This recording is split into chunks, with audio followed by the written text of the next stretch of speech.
Assalamualaikum warahmatullahi wabarakatuh. Halo teman-teman semua, jumpa lagi di channel Kaubet. Pada video kali ini kita akan melanjutkan membahas soal KSN Fisika SMA tingkat kota kabupaten tahun 2020 nomor 8 tentang mekanika atau lebih tepatnya tentang sistem pegas. So, langsung aja kita mulai. Bagi teman-teman, jangan lupa dukung channel ini dengan cara like, subscribe, dan aktifkan tombol loncengnya. Oke, langsung aja kita eksekusi soalnya and bam. Ini dia soalnya. Ketapel adalah mainan anak-anak untuk melontarkan batu kecil. Biasanya ketapel terbuat dari gagang bercabang dua yang kedua ujungnya diikatkan oleh karet atau pegas.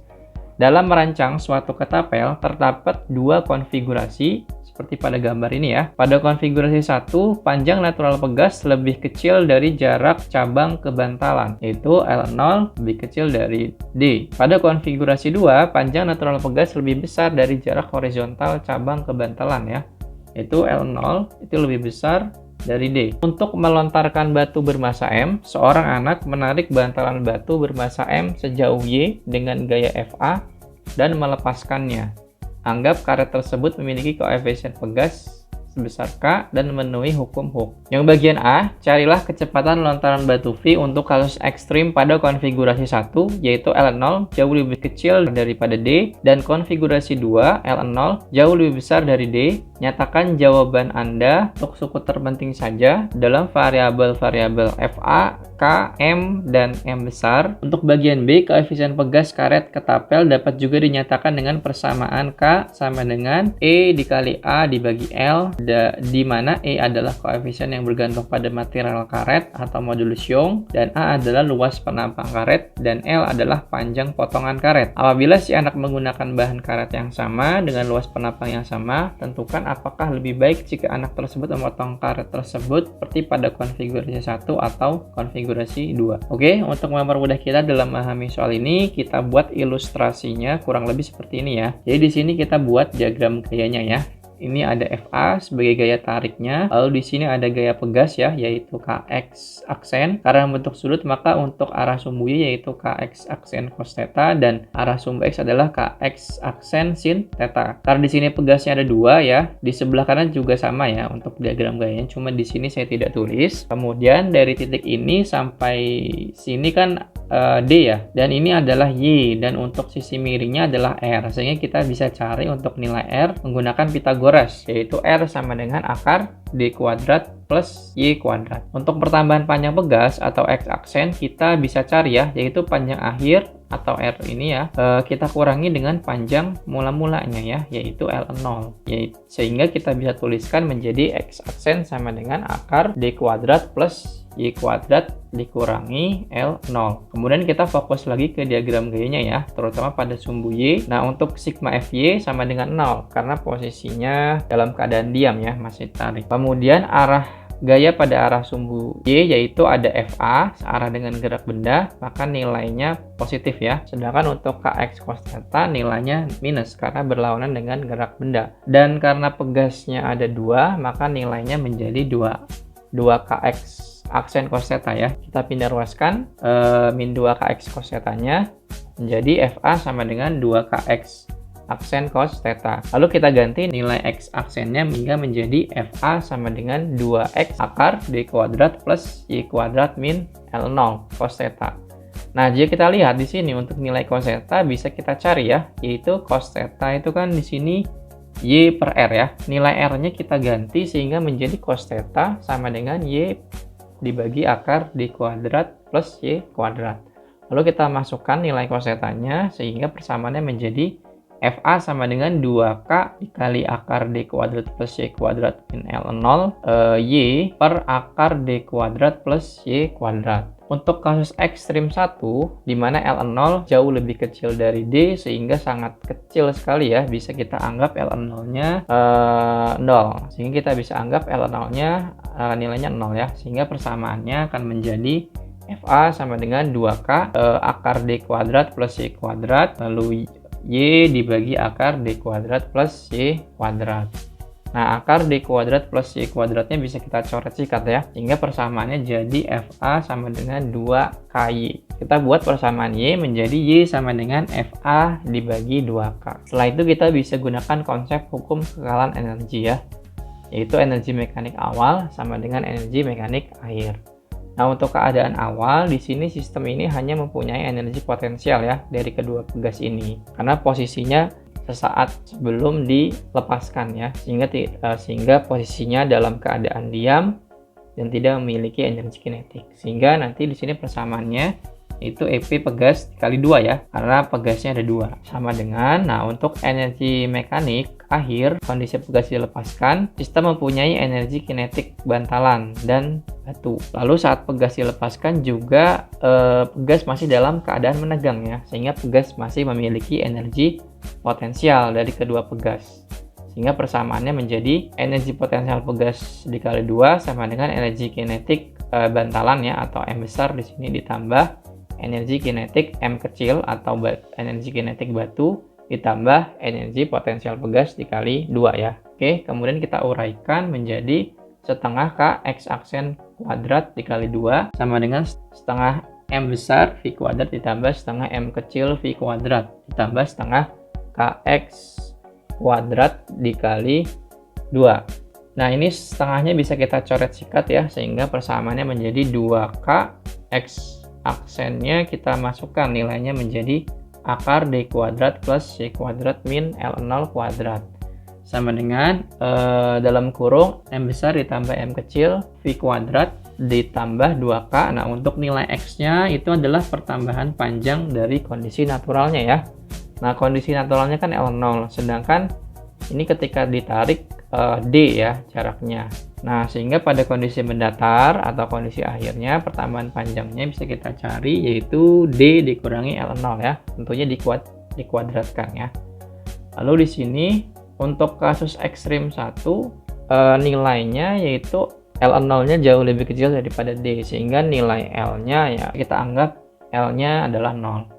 Maka persamaannya menjadi 2K D kuadrat ditambah Y kuadrat sama dengan M ditambah M dikali V kuadrat plus 2K D kuadrat. Lalu ini kita kalikan ya, 2K D kuadrat plus Y kuadratnya, hingga jadi 2K D kuadrat plus 2K Y kuadrat sama dengan M ditambah M V kuadrat plus 2KD kuadrat. Nah, ini 2KD kuadratnya ini bisa kita coret sikat, sehingga persamaannya menjadi 2KY kuadrat sama dengan M besar ditambah M kecil kali V kuadrat. Lalu kita bisa buat persamaan V ya, kita buat persamaan V, yaitu V sama dengan akar 2KY kuadrat dibagi M besar ditambah M kecil. Lalu kita ganti nilai Y-nya ya, sehingga menjadi sama dengan akar 2K dalam kurung FA dibagi 2K dikuadratkan ya, lalu dibagi M plus M besar plus M kecil. Sama dengan akar 2K FA dikuadratkan menjadi FA kuadrat. Nah, di sini 2K dikuadratkan menjadi 4K kuadrat dikali M besar ditambah M kecil. Nah, ini bisa kita coret sikat ya, sehingga ini persamaannya menjadi V sama dengan akar FA kuadrat dibagi 2K dikali M besar ditambah M kecil. Nah, ini untuk percepatan pada konfigurasi 1 ya. Kemudian untuk konfigurasi 2-nya kita ilustrasikan ya, kurang lebih seperti ini. Jadi ini adalah panjang mula-mula atau ketika konfigurasi 1 ya. Kita simbolkan sebagai L0 karena bentuk sudut untuk arah Y-nya adalah L0 cos theta. Kemudian ini untuk panjang akhir ya, atau saat konfigurasi 2 kita simbolkan sebagai L, berarti untuk arah Y-nya adalah L cos theta aksen. Nah, untuk diagram gayanya juga kita buat, ini ada FA ya sebagai gaya tariknya, lalu ada gaya pegas baik sebelah kanan ataupun yang sebelah kiri, yaitu KX aksen. Untuk arah sumbu Y-nya jadi KX aksen cos theta. Nah, kemudian di sini untuk pertambahan panjang pegasnya yaitu X aksen panjang akhir ya, yaitu L dikurangi dengan panjang mula-mulanya ya, atau L0. Lalu pada arah sumbu Y-nya juga di sini L cos theta aksen sama dengan L0 cos theta ditambah Y ya. Nah, untuk kasus ekstrim konfigurasi 2 di mana L-nya jauh lebih besar daripada D, maka kita bisa gunakan nilai cos theta mendekati 1 ya, sehingga di sini L-nya sama dengan Nah, cos theta-nya kita ganti jadi 1 sehingga L sama dengan L0 ditambah Y. Sehingga kita buat persamaan Y, jadi Y sama dengan L dikurangi L0 ya. Lalu kita bisa gunakan hukum Newton ya. Untuk arah sumbu Y yaitu sigma Fy sama dengan 0. Lalu untuk gayanya ada Fa ya, searah dengan gerak benda, dikurangi min ya, min 2kx cos theta ya. Nah ini 2 karena pegasnya ada 2 ya. Lalu kita pindah ruaskan min 2kx cos theta aksennya. Jadi Fa sama dengan 2kx aksen cos theta. Lalu kita masukkan nilai x aksennya menjadi Fa sama dengan 2k dalam kurung L dikurangi L0 dikali cos theta aksen. Nah ingat untuk kasus ekstrem konfigurasi 2, L-nya nilainya jauh lebih besar daripada D, sehingga kita gunakan cos theta-nya itu mendekati 1 ya, sehingga persamaannya menjadi Fa sama dengan 2K dalam kurung L dikurangi L0. Lalu kita gunakan hukum kekekalan energi ya, yaitu energi mekanik awal sama dengan energi mekanik akhir. Pada kondisi awal, sistem hanya mempunyai energi potensial dari kedua pegas, dan pada kondisi akhir, sistem hanya mempunyai energi kinetik dari batu dan bantalan pelontar. Sehingga di sini kita bisa tuliskan energi potensial pegas 2 sama dengan energi kinetik dari bantalan ya atau M besar ditambah energi kinetik batu atau M kecil. Nah, saat kondisi akhir atau pegas dilepaskan, pegas tidak mempunyai energi potensial lagi ya, karena nilai L0 itu jauh lebih besar daripada D, sehingga pegas tidak menegang lagi. Oke, lalu persamaannya kita uraikan menjadi setengah kx aksen kuadrat kali 2 sama dengan setengah M besar V kuadrat ditambah setengah M kecil V kuadrat. Nah, setengahnya bisa kita coret sikat, lalu kita uraikan lagi persamaannya jadi 2K. Nah, X-nya kita ganti ya, X aksennya jadi L dikurangi L0 kuadrat sama dengan M ditambah M besar ditambah M kecil kali V kuadrat. Nah, untuk L dikurangi L0 itu kan sama dengan Y ya. Jadi bisa kita ganti jadi Y, yaitu 2K kali Y kuadrat sama dengan M besar ditambah M kecil kali V kuadrat. Nah, kita buat persamaan V. Jadi V sama dengan akar 2K Y kuadrat dibagi M besar ditambah M kecil ya. Lalu untuk nilai Y-nya juga bisa kita ganti ya. FA dibagi 2K. Nah, kita ganti jadi akar 2K FA dibagi 2K dikuadratkan ya. Lalu dibagi M besar ditambah M kecil. Nah, sama dengan, kita lanjutkan lagi, sama dengan akar 2K. Nah, FA-nya kita kuadratkan jadi FA kuadrat dibagi 2K-nya dikuadratkan jadi 4K kuadrat dikali M besar ditambah M kecil ya. Nah, ini bisa kita coret sikat sehingga persamaannya kita peroleh V sama dengan akar FA kuadrat dibagi 2K dikali M besar ditambah M kecil. Nah, ini adalah kecepatan untuk konfigurasi 2 ya. Nah, jadi kita peroleh hasil untuk kecepatan pada konfigurasi 1 dan 2 hasilnya sama ya. Oke, sekarang kita kerjakan soal yang bagian B ini ya. Nah, ini kan di bagian B itu ketahui bahwasannya nilai K-nya itu sama dengan E dikali A ya. Dibagi panjang mula-mula ya, yaitu L0. Nah, kita sudah dapat ya sebelumnya nilai V-nya, yaitu V sama dengan akar FA kuadrat dibagi 2K kali M besar ditambah M kecil. Tinggal kita substitusi saja untuk nilai K-nya, menjadi V sama dengan akar FA kuadrat kali L0 dibagi E kali A dikali M besar ditambah M kecil. Nah, ingat, di soal sudah dijelaskan bahwa jenis karetnya sama, berarti nilai modulus atau modulus Young-nya atau E-nya di sini sama ya.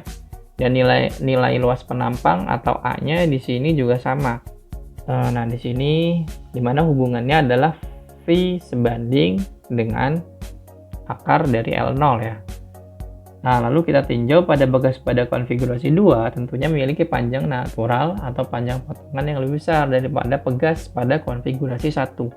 Sehingga dapat kita simpulkan bahwa kecepatan pada konfigurasi 2 itu lebih besar daripada kecepatan pada konfigurasi 1. Nah, konfigurasi 2 akan menghasilkan kecepatan lontaran yang lebih tinggi daripada konfigurasi 2. Oleh karena itu, lebih baik jika kita memotong karet seperti pada konfigurasi 2. Oke, jadi ini jawaban untuk yang bagian B. Nah, mungkin itu saja untuk video kali ini. Terima kasih dan sampai jumpa.